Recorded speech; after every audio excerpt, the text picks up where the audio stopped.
Hey there, thanks for tuning in to Navstar. Today we are reviewing the HobbyKing Twin Otter, a fantastic short takeoff and landing plane that is equipped with floats.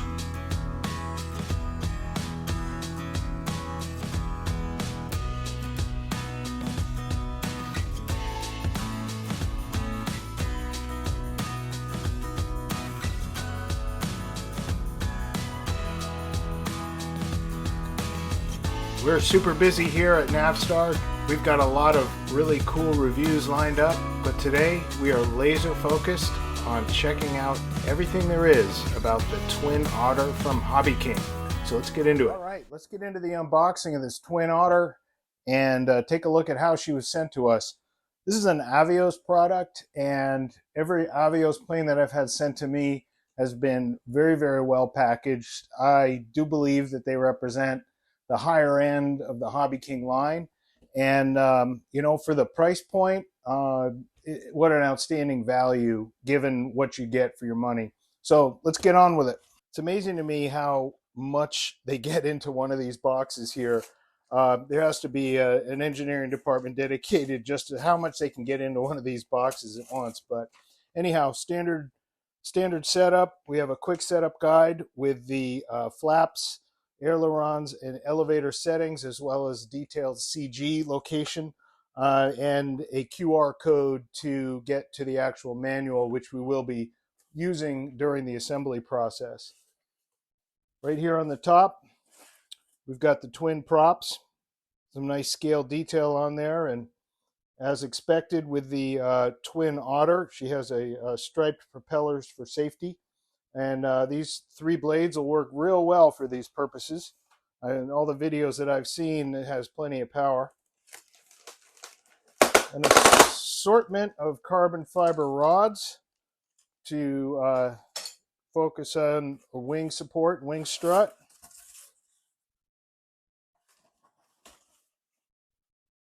And this is what I like. This is a center assembly for the wing. All the wiring has been pre-labeled and set up, so this should go pretty quick. I like the 3 hinged setup for the flaps. Those will be quite durable. And it's also fitted with quick connects on each end of the wing root here to allow you to put it in your car, which is great. We're fortunate as we've got a van. It's our aircraft carrier, and we usually don't have to take apart our big planes, but if I'm bringing more than one to a fly-in, that's definitely going to help out. Here is the starboard wing with the associated quick connect and receiver for the strut to support the wing. Again, real well made. Looks as though it's going to go together pretty easy. Same with the port side wing. I do like that they have most of the decals on. These are really well applied, and it looks like we're going to have to center the servos and set up the push rods. Not a problem. As always, we do check for neutral on these before we put them together.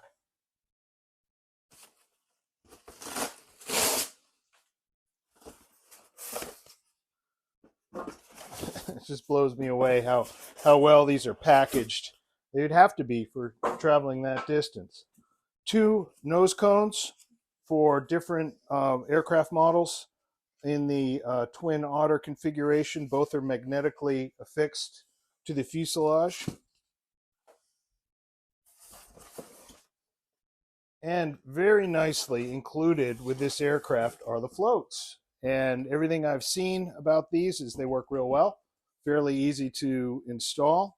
Looks like a pretty straightforward setup, and it's reinforced here on the bottom, so that'll be really helpful.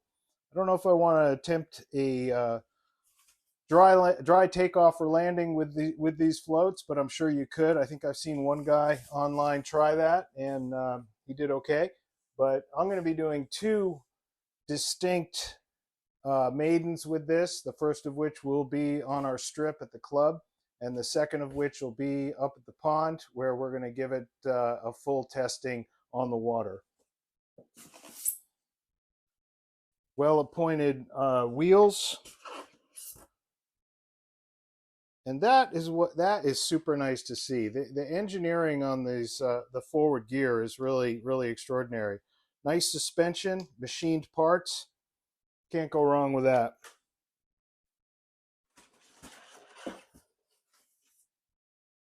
The elevator as well is well built, and looking forward to putting that together. I always appreciate quality. Here are stabilizers for the elevator. I'm going to put those on. I think they just put them on in the float plane version, but I'm going to have them on for both water and terrestrial models. Here's the rudder. Super nice. I love the strobe on the top and the British and Canadian flags on here. Those are really well applied. This is super nice. Well done, Avios. And finally, the fuselage. Dang, that's nice. I really like the way this is set up as well. Love that the servos are already installed. The detail on the cockpit, on the passenger windows is amazing. Look at these little bubble port for viewing over the out of the main doorway here, and each is fitted with a clear plexiglass window. Some nice scale detail in the cockpit, and boatloads of room in there for the installation of your flight controller, receiver, or what have you, and a fairly ample space for a battery. And inside the fuselage, all the wiring is labeled as well. So I really, really appreciate what Avios does with their aircraft. Worth every penny to me. Okay, so there's that. And don't check your box before you check everything, because on the bottom there's even more. So these parts inside of the bottom secret compartment are the landing gear struts and the wing struts and other gear to go with it. So that's the unboxing. We'll start putting this thing together right away. Rather than bore you with a 4-hour video, we'll do a time lapse as we usually do, and we'll provide some commentary and lessons learned from putting it together. So there you have it. There's the unboxing of the Avios Twin Otter. All right, so the assembly was really straightforward, like most of the Avios planes. It didn't have too many pinch points for it. These are the specs for the aircraft. I think you'll find that it is well appointed and well powered, and CG balancing was really no issue at all. The assembly took a couple of hours. Here are the parts laid out on the desk here at Navstar. Nothing really too challenging for the model builder, but I would expect that you'll need a little bit of experience to put her together. I'm not going to bore you with a 4-hour assembly video. There's plenty of videos out there with it, but we're going to do a little time-lapse display on there. Of course, as I always do, we test our servos prior to installation. We get a good servo tester and rotate every single one of them through their paces, just to make sure that we have some reliable equipment there before we go out in our first flight. Do the manufacturing process of any aircraft in the hobby, you can sometimes have defects, so that's why we thoroughly test them. The main wing section in the center was easily screwed onto the fuselage. And I found that the support struts were also pretty easy to install as well. You know, I use a powered screwdriver on all of my builds. I like it because it has a nice torque setting. It allows me not to over tighten them. It's also magnetic and gives us a little bit more confidence when I assemble my aircraft. You know, I'm no spring chicken. I like to have something like that in my tool bench.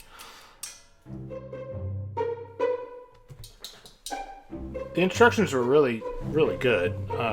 You know, you just put those up on an iPad or print them out. They're really easy to follow. The forward gear was easily installed. It also has a gear saver in there, which can allow it to rotate if it gets out of shape. Tail assembly, just a couple of screws. I will say that you need to be careful. There's a wire that you have to be able to pull up to connect to the tail light, and I had to fish that out. So just be aware, it might have slipped in there during delivery, and it wasn't too hard once I figured out that I had to pull it up. But there's plenty of room for you to snap that on there, because that's a really nice feature to have. I really like that scale detail. A couple more screws, and both the horizontal and vertical stabilizers were ready to go. Connection of the push rods was straightforward. Again, make sure your servos are centered before you connect them and properly adjusted. You know, once I had that set up, it was pretty easy to get the thing tuned in the air, so very little mechanical adjustment was required. On the wings, you gotta note this. I don't understand how this happened, but once I put the wings together, I noticed that the carbon fiber spars slide back and forth, so you gotta glue them in there. The Turnigy Nanotech 2200s were a good choice for this aircraft. You could go bigger if you wanted to. The receiver we put in the nose, and there was some good room for some cable management in there as well, as you can see. So let's get into the flying right now, because that's why you're here, right? All right. You know, this aircraft was super easy to fly. If you choose to fly at scale, it will fly scale. If you choose to fly it aerobatically, it will do the same. I did notice that the engines seem to be pointed down slightly and could cause a little bit of downward pitch in a stall. If you do get yourself into that situation, don't apply more power. Just allow it to build some airspeed. Cut back on the throttle, allow it to build some airspeed, and you'll be able to pull out. Here's a good view from the Instago 360 camera, which we mounted on a carbon fiber pole. Didn't seem to affect it too much, with a little bit of counterweight on the ass end of the plane. But I just love flying this aircraft. It is a joy. You know, short takeoffs, no problemo, amigo. You can just jam the throttle and up she goes. This was a great test right there. I think with a little headwind, you could probably take off in 10 feet. This is a great shot. I love banking around and coming in for a scale landing. Throwing those flaps on there at maximum with a little bit of headwind, I could just about get this thing to hover. Now, I'm no aerobatic pilot. I'm not a 3D flyer. I'm kind of a scale flyer, so my aerobatics are somewhat limited. But I have seen, like, two brothers, they had this plane standing up on its end, which I think is kind of cool, but like I said, I like scale planes to fly scale, so I'm not going to get in over my head on something like that. But, you know, for just the pure joy of flying a scale aircraft around, this thing hits all the marks. And I got to say, you know, for the money, I mean, I'm kind of blown away. I mean, yes, you can go out there and spend a lot more on a plane that's built with balsa and monocoque, but you know what? You get a lot of plane for your money with this one. And you know, you can do some aerobatics in there. I had the opportunity to do a couple of rolls and a couple of flips, and she handled just fine, as you can see. I think you'll enjoy it. You know, one of the things that I really liked about it was that it's pretty forgiving. Now, again, the way the angles the angles of the motors are, you know, there is a slight chance that you can get a stall, but you know, understanding how to recover from those stalls is part of flying. And that's not a criticism of the aircraft, that's just the way that Twin Otters are. So let Twin Otters be Twin Otters.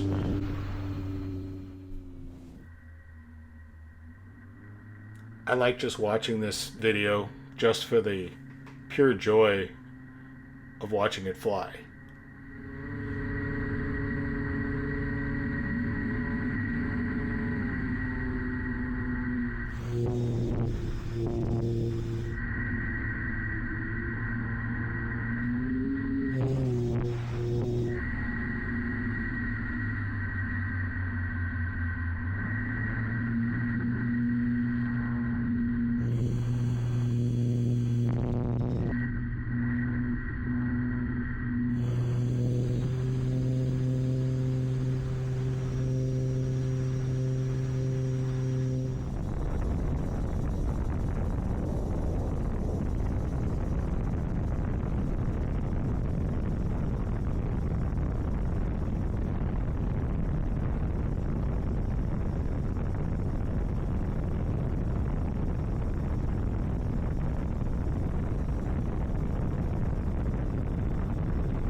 And here we come in for a nice landing.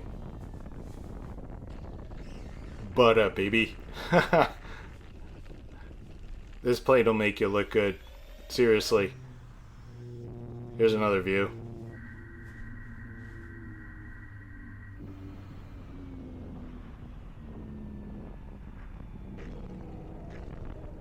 That was a different landing, I'll admit. And of course, with those big old fat tires, she does well on grass. Piece of cake. All right, the Avios Twin Otter by HobbyKing. What a blast this was. I really enjoyed the way that it performed in the air, especially the way that you can slow this puppy down and bring it in for a STOL landing, and full flap takeoff with a minimum runway distance is super fun. I would say that this is a top shelf product for HobbyKing, and bear in mind, you know, the price point for something of this quality is pretty cool for what you get. So I want to be able to say that HobbyKing's kind of got it nailed right in that sweet spot to keep the cost down. And you know, there are certain allowances that you have to make for that. But it's not much. It's really not much. For what you get, it's an extraordinary aircraft. So I really want to thank HobbyKing for providing this for review. I hope that this was a valuable video for those considering getting one. And if you're sitting on the fence, just go for it. These are great aircraft and bound to be a solid performer for many, many flights and years to come with care. Thanks for tuning in. So there you have it. 5 out of 5 on the build rating, 5 out of 5 for the newbie rating, and 5 out of 5 for the flight rating. Don't take my word for it. There's a lot of other really solid reviewers out there saying the same thing. Go out there and get yourself a Twin Otter. Whether you're relatively new in the hobby or you've been around for a while, you're going to have a blast with this plane. So thanks for watching. Please like and subscribe. It means a heck of a lot to us. And tip of the hat to HobbyKing for sending us one for review and trusting us to give us an honest opinion. Now stay tuned for part 2. We'll put the floats on her and take her up to the lake. I think you're going to enjoy that one. We're going to have a lot of fun. And as I always say, have a great day no matter what.